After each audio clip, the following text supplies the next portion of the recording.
Hi, everyone. David Aragona and Scott Shapiro here, taking a look at some of the graded stakes action on Pennsylvania Derby Saturday at Parx. Race 12 is the Grade 2 Gallant Bob, the race that kicks off that late pick four sequence. Race 12 on a 15 race card at Parx on Saturday. This one is for the 3-year-olds going the 6 furlong distance. A group of 10 runners signed on here, and we've got a pretty nice field for this Grade 2 event, Scott, is the number 5 Barnes, who was last seen finishing third when he returned from a layoff in the Grade 1 8 Challenge Jerkins at Saratoga. If he repeats that performance, he's going to be a handful in this spot.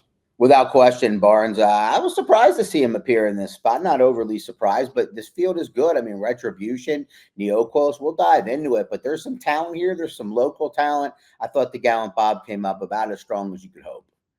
There appears to be a decent amount of speed drawn towards the center of the starting gate. We'll take a look at the Timeform US pace projector for this Gallant Bob. And the number 7, Madhouse, has a lot of early speed. He's going to get a class test here, but if he's going to have any chance in this race, you know that his connections are going to be looking to get forward and probably get to the lead with him. The number 6, Donut God, he has more speed than he showed last time. And then horses like Fire Pit and Friday Surprise, they've done some of their best running when they're forward as well. So I could see this pace heating up to some extent. I would be pretty surprised if this isn't at least a legitimate pace. Now, maybe to have a fall apart, if you're looking for a horse from way out of it, you would need more than a legitimate pace. I think there's a chance, though, there will be a fast pace as well. Let's go through this field from the rail out, beginning with the number 1, Retribution. He earned a stakes victory in the Chick Leg on Preakness weekend back at Pimlico in the middle of May. That was a solid effort from a wide post position. Here we'll take a look at his most recent start when he won the Pennsylvania Thoroughbred President's Sprint Stakes, a race with a very long name.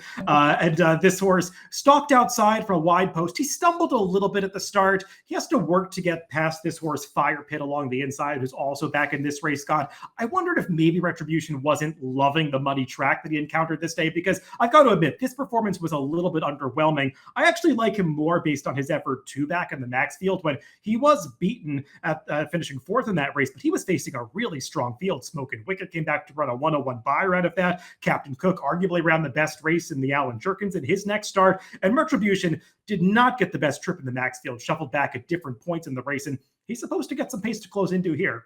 Yeah, I mean, Retribution, there is a lot to like about this horse. He has to, there's a couple of top knockers in here that he's going to have to beat, but he has not really run a bad race. Back to that Keeneland race, his second career start after winning on debut for a barn that can do so, but not a goal for them. That was a good third to Gunmetal and Thrilla without the Ideal Voyage, then the Cup, then the win. I think Retribution has a chance to prove that he's serious in here. The inside draw to me could work out great. I'm not sure if it'll be ideal for him, but I would agree. I don't think he was finishing at his best over the off track. Yeah, the inside draw is the one concern for me, because you might notice all 3 of his victories came when he drew far outside post positions. Not the case here. The number 2, Gateskeeper, is a horse that's stepping back up into stakes company. He was no match for stakes foes when he tried them in the Sam Davis early in the season, but seems like he's come a long way since then. He earned an allowance victory against older horses 2 back at Churchill, and last time out kind of got shuffled back at Ellis Park. That was a pretty tough allowance race that he's exiting. Yeah, no, it's interesting. He's been taking on the older horses in here. He won't get Lasix, which could hurt. We'll see. Got a good trip in that race, 2 back. And the field that he beat, Risk It, is 0 for his last 17. That's who ran second in there. He beat by a half length.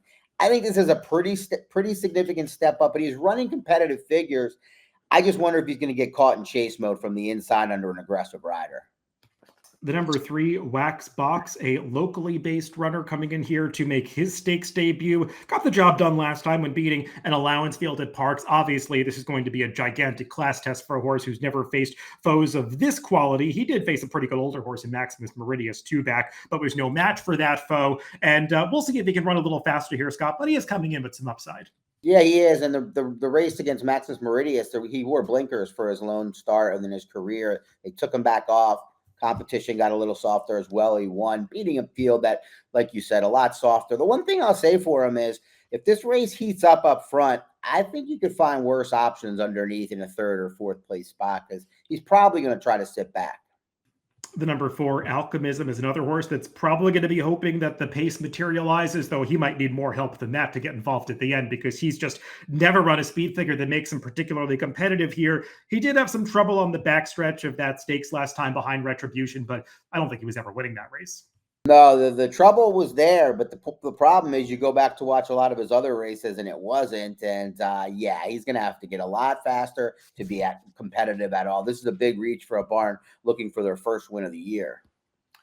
Up next is the number 5 Barnes, the morning line favorite. And Scott, it feels like if he runs his best race, everybody else is probably contesting second place in here because he's shown talent that just puts him on another level from the horses in this field. Obviously, we saw glimpses of that in the San Felipe earlier this year when he was second journalism. Obviously, things went wrong in the Santa Anita Derby. He wasn't working well at that point in the year. They gave him time off, but felt like the good Barnes came back to life in this H. Allen Jerkins that we're taking a look at, his most recent start, where he finishes third in a very strong field behind the likes of multiple Grade 1 winner Patch Adams, as well as Captain Cook, who ran a huge race on this occasion. I guess if you're going to nitpick this performance, Scott, I thought he looked like he had more run than he produced at the top of the stretch when he tipped out to get in the clear. And it looked in the running of the race like he could have potentially won it. He didn't. He settled for third, but he can probably repeat that race and beat this field. Still too soon to watch that race, having bet Captain Cook. I think you might have as well. Yeah, in the same boat. Brutal. But yeah, Barnes to me is the horse to beat without question, but I just don't think he's the horse to bet. You know, this was a top Derby horse for Bob Baffert. People have thought that it's the sprint. He wants to cut back, and you can point to his last race in the Jerkins and totally be right that that's the case. But he's going to be shorter than 2-1. He's a horse that I think just matured a little bit more than, quicker than his crop. And this does not feel like the spot they were pointing for off the Allen Jerkins. So I don't know. I mean, Barnes as a bet is not a great bet to me, but he is by far the horse to beat. And we should mention he's turning back to 6 furlongs here, something he hasn't really done very much in his career. He almost just barely got up going 5.5 on debut. So we'll see if this distance is a little bit sharp for the favorite. The number 6 is Donut God, making just the 4th start of his career. He won his first 2 efforts, including a stakes at Tampa Bay Downs, looking pretty good in those races, was off for some time after that, came back off the layoff in the Jersey Shore at Monmouth, and probably lost his best chance at the start when he broke about a length slowly and then was in chase mode behind Neo Equos, who looked like he'd be leading that, though on paper it didn't play out that way on the racetrack. He's going to have to run faster, Scott, but you can project some improvement second off the layoff. Big fan of the way this horse ran in his 2-year-old debut and then ran in the Tampa Stake there, but it was going to the sidelines at that point, not coming back until mid-July, discouraging. And then not breaking well. I don't know how you feel about that, David, but to me, that's a little discouraging as well off the freshening. A lot of times if horses are ready to roll, they're going to break well. And, you could easily make excuses, and he has the upside, but I think he'll probably be bet accordingly, and I'm going to let him beat me.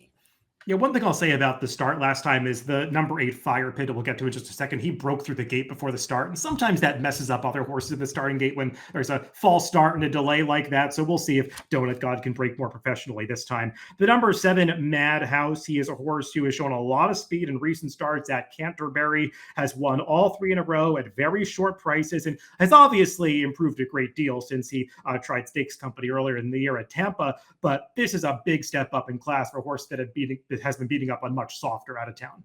Yeah, Madhouse versus Barnes is not quite Madhouse versus the competition he's been facing at Canterbury. No. So you'd have to assume he would be a pace factor, if not on the lead, like I believe the pace projector has. You got Paco Lopez aboard. He could be there for a while. It's just hard to think that he's going to be able to stick around now in the class hike.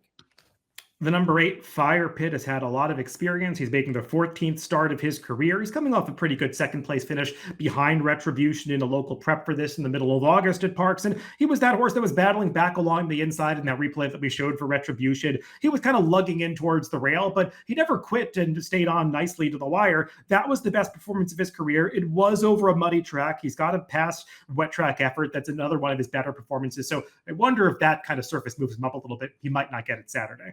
That's right. That's the way I look at it. The slot probably moved this horse up, who already needs to move up again. And then you have the idea that this potentially could be a fast pace up front. He's drawn between Madhouse, who we know has to go, and Friday Surprise, who, another horse that looks like he has to go. So a lot against Fire Pit here. He does get Louis Saez aboard.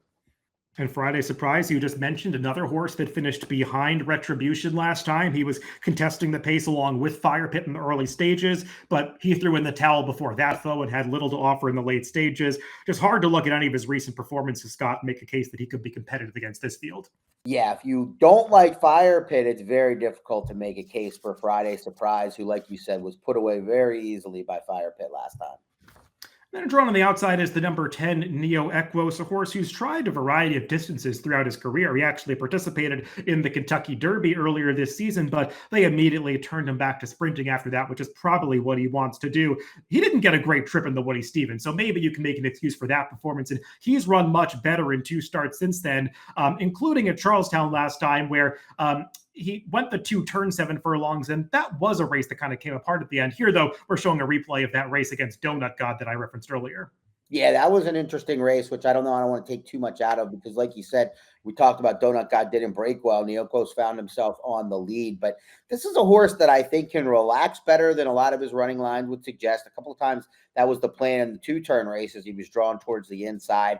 I think he's always been a sprinter. I think this is his race. I'm kind of, the last race is also forgivable at Charlestown because it was a 2-turn race, even though it's 7 furlongs there. I just think this horse is probably a sprinter in the end. They tried the Derby route, understandably, but now he gets IRAD. He should get a good trip on the outside with an honest pace. I think we're going to see the best of him on Saturday. Let's go to our picks for this grade 2 Gallant Bob. And Scott, I think how bettable you think this race is really depends on how vulnerable you think the favorite Barnes is going to be. Because if Barnes runs his A race, he's probably going to win. But we've seen him go backwards through consistent racing before. So I wonder if we're going to see as good a performance as he produced at Saratoga. And if he doesn't show up, it's a little more wide open. You think Neo Equos might be the one that can upset? I think so. The 5-2 line, I'm hoping to get a lot more than that. Would consider win betting at a higher price than that. But maybe you just take a small swing, hope Barnes doesn't show up, and you can get him out of the exacta or even the trifecta. But obviously, he's the horse to beat. I see Retribution's a horse I've got a lot of respect for as well. Understandable pick for you.